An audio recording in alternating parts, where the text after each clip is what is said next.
I don't think there should be any corporation tax. I think corporation tax should literally be non-existent. I mean, it has its own 2030 plan where it wants to attract a lot of people to live in Dubai, and I think its target is around 10 million, I believe. I've got some ideas. I said it with James, didn't I, in the other podcast. I have to really read through, because I wrote a bunch of notes on this subject area a few years back. And I did it because I was asked by, our PR company that we were using. Yes. The great PR company, by the way. We're not using them anymore, but they're great anyway. All right. And I think part of that was published.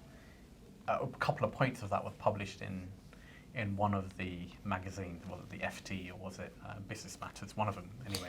I remember this piece. So you were talking about the societal impact of businesses, not just the economic impact. Yeah. Oh, yes, correct. Okay. Yeah, the societal impact of businesses. So I take the position that businesses and even entrepreneurs, okay, they need to really ask themselves fundamentally, why am I creating a business? Okay. What problem do I really want to solve? Is that problem going to have a positive impact in wider society? Now, I'm not telling everybody to become philanthropists. I'm not saying that at all. What I'm saying is there is a commercial interest of you having concern over your local community, over your wider community, okay? There is a commercial interest there. And what GDP doesn't do, okay, is factor in all of the negative impact that a business has on an economy. This is why I am a critique of using GDP, because it's not a fair measure of a country's economy, because it's showing you all the good things that is happening, in a sense, but it's not showing you the cost of that goodness. Right? So it could have, let's say, 100 positive basis points for argument's sake, but then 200 negative points that is dragging the economy over the medium to long term. Do you get what I'm saying? Yeah. Okay. And that could be simply demonstrated in things like a company could have really, really poor policy in waste collection. Okay. It doesn't deal with its waste efficiently. It could be, there could be an argument to say, like the gambling industry, okay, has a negative impact on the local community. Have you ever wondered why there's so many gambling houses in poor areas? You never see gambling houses in rich areas. Hardly ever see it. And why is that? Because poor people want to take a chance, right? Right. And get rich quick. Right, okay. All right. Whereas wealthier people have gone generally, okay, wealthier people have gone generally the harder route in terms of acquiring that wealth, the graft and all that, unless they've actually inherited that wealth. Okay? Slowly and steadily over time. So why there's gambling houses? Why there's more gambling? Yeah. So the wealthy are building their wealth steadily over time, rather than unless they've inherited it, right? Right. Okay. And I haven't defined who the wealthy is here. Right. I mean, the wealthy could be, based on relative terms, those people earning 70 grand and above, right? Okay. And bear in mind, those people earning 70 grand and above, they pay more than like 50% of the income tax in the UK, all right? So then there is an argument, there is matters of equity, right? Is that fair? One of the points that I tend to make is, look, it's not about inequality, wealth inequality. It's more about the lack of opportunity, okay? Those people who are in state-funded schools, okay, should have the same quality of education as you would get from private schools. And there's no reason why that can't happen, okay? But the question there is then why would a parent pay fees to send someone to private school if they could be sent to state school and the quality of their education is the same? Yeah, no doubt. So the demand for private schooling should go down. Yeah. Okay. No doubt, all right? But there could be other reasons, all right? Because in state school, you're going to be doing a multitude of subjects. Right. All right. But in certain private schools, you could have those core subjects and then some additional subjects. I'm a big advocate of, let's say, learning Latin, okay, or learning archaic languages, because I think heritage, just historical heritage, okay, is very important to keep alive. Okay, archaeology, all right. It's not going to make you incredibly rich, all right? Unless you're already rich in the first place and you can afford to become an archaeologist or an artist. Okay, right? sure. Like poor people should never become an artist. An artist should really be a side hustle, right? Okay, because otherwise you're in a perpetual cycle of poverty. Okay.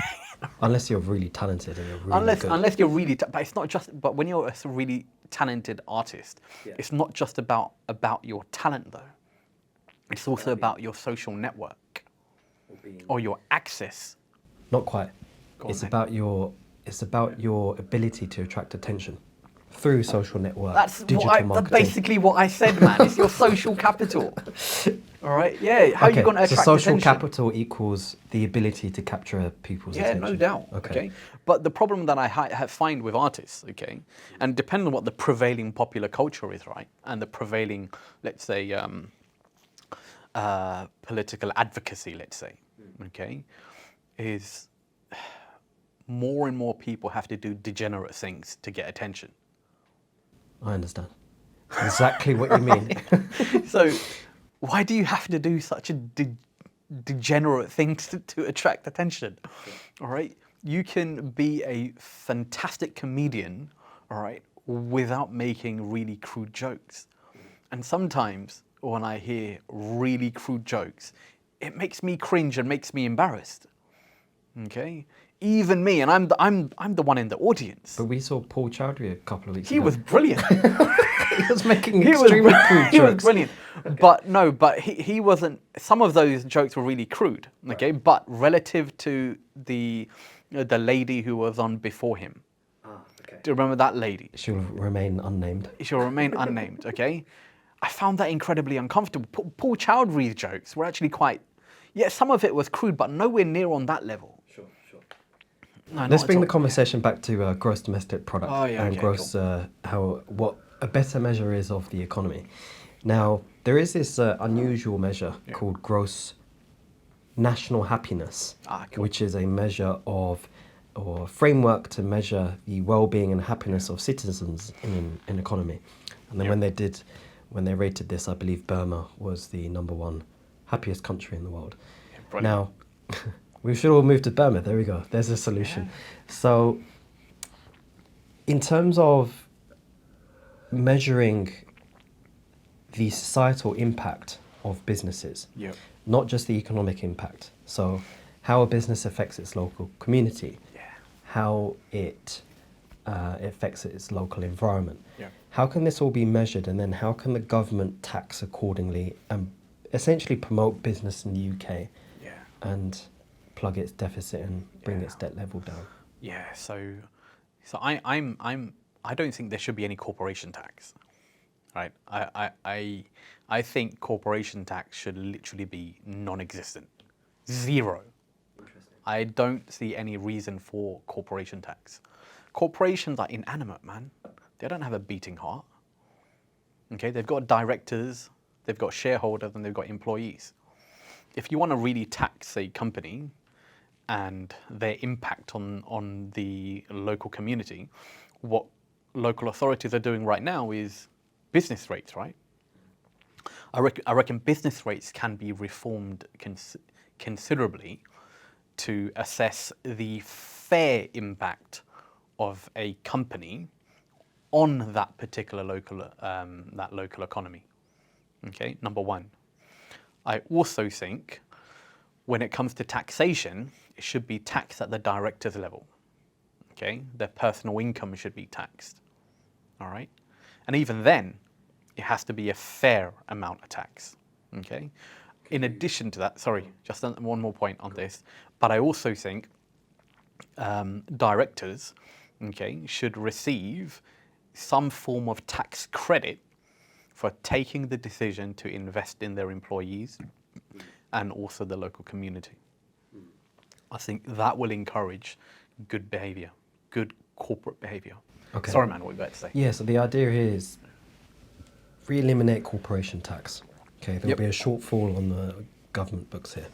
Now you're saying that, are you saying that making up that shortfall is by essentially this encourages businesses to employ more people, Yeah, do more business, correct. there'll be more tax receipts through income tax to the Correct. employees, national insurance, so Correct. on and so forth. Correct. VAT will increase. Your VAT collection will increase, right? You're going to be able to expand the business far faster. Okay, far faster. That doesn't make sense. Faster. All right. Okay. What I'm talking about is getting rid of friction to economic development, and we need to do as much as we can to get rid of that particular friction, because we are in such a competitive global landscape that we've not seen before. All right, we are in a global environment because theoretically we can have customers at the push of a button in any jurisdiction around the world, provided there isn't any international sanctions on them. Sorry, I should correct international sanctions with US sanctions. Right. Okay. US-led sanctions. US-led sanctions. Yeah, of course. Exactly. We had an interesting conversation the other day Yep. about the tax rates in the Middle East. Yeah. They're very low. I Yep. mean, take UAE just for example, there is no tax except 9% corporation tax, 5% VAT. Now, you'd mentioned that there's pressure Yeah. from the OECD, Yeah. Western economies, on Middle Eastern economies to actually raise their taxes. Oh yeah, you raise their income tax. I think the rate of that, they're pushing for 15%. Okay, why are they doing that? Is it because of they're losing an advantage here where people are Yeah, leaving the UK, man. going to the Middle East? Yeah, going to the Middle East. Okay, so if let's say if corporation tax was at 15%, okay, then the cost of setting up infrastructure in that particular country, right, for what a saving of 9% relative or 10% relative to the UK or Europe in terms of corporation tax. I mean, think twice or thrice, right? That's the reason. Right, okay. And they'll be confluencing, is that a word? What's the word? When you've got factors, many factors affecting You can it. say confluence, yeah. Yeah, that's it. Yeah. Confluencing factors. A confluence of factors. That's it, a confluence of factors. Yeah. I didn't go to private school, as you can tell. Thought you did. All right, go on. There's a confluence of factors here affecting, let's just take Dubai again as an example. Yep. It's pivoting its economy to a not just a tourist economy, it's attracting a huge amount of people. Yeah, it's like a tech economy now, man. Yeah, so Yeah. originally it was built on significant Oil. revenue of Yeah. oil. Yeah. The same similarly with countries in that area. Yep. And now it's pivoting to tech economy. Yeah. People are coming in. Now, I haven't looked at any research yet, but the thing is, there's still a huge amount of oil Yeah. globally. Yeah. So Dubai is diversifying its portfolio of revenue streams, essentially. So, just trying to figure out why Dubai needs to raise its taxes. Aside from the pressure from the OECD, it doesn't need to, does it? Or does it? Not. I wouldn't say not immediately. First of all, before I mention anything, I think what often goes amiss is the economic progress that the UAE, Qatar, and Saudi have made in less than 100 years. Okay, it is nothing short of gargantuan in terms of their economic development. Okay, it is, I would say, on par, okay, with the progress that China has made in lifting so many millions out of poverty. okay, especially knowing Chinese history in that regard, okay. I think India has done a phenomenal job as well. I think Pakistan also has done a largely phenomenal job as well for the most part post-partition, but they've had so many other internal issues. No doubt India has had it too. And I think there's a lot more that India and Pakistan could actually do together, ironically, if they were on good terms, because there's so many cultural similarities between these two countries, right? It's uncanny why they can't actually be friends as opposed to foes. They'd be a powerhouse if they were able to, let's say, overcome nonsensical differences, which largely interrupts both of their economic developments, okay? So having said that, going back to the Middle Eastern economy, okay, taxing at 0% or taxing across, at 0% or near enough 0%, I can't see it being sustainable, okay? Because how does a government raise its revenue? You can probably get away when your population is so small, okay? Okay, because it doesn't have as much. Exactly, it doesn't have a great burden. You don't need to have a huge security force. You don't need a massive defense budget, okay? You don't need a great welfare system, right? You've got a small population to actually look after. It's incomparable with the UK, incomparable to the US. Okay. Having said that, though, if the population continues to actually increase in the UAE because they've got this immigration coming into them, but they've got very well controlled immigration, right? Because they're attracting all of the, let's say, those with liquid capital and economic potential into this particular region. If they make it, fantastic, but not. People make a huge mistake in thinking the UAE and Middle Eastern countries are the panacea of entrepreneurship. It's not. They're not. I've come across many a failure who have to return back home. It is no different from being an entrepreneur in the UK, all right, where you will have similar opportunities in the UK or any other developed country around the world. Okay, if you're going to make it here, you would make it in the UAE. So I would say, make it where you're comfortable, make it where your audience is, your market is, and then think about diversifying away to another particular jurisdiction. I mean, look at us, man. We want to eventually explore other jurisdictions around the world, okay, because we want to take advantage of newer markets. Yes. But we wouldn't do that prematurely. We could potentially, literally, based on even both of our credentials, just leave the UK and set up a well-funded business in the UAE. Yeah.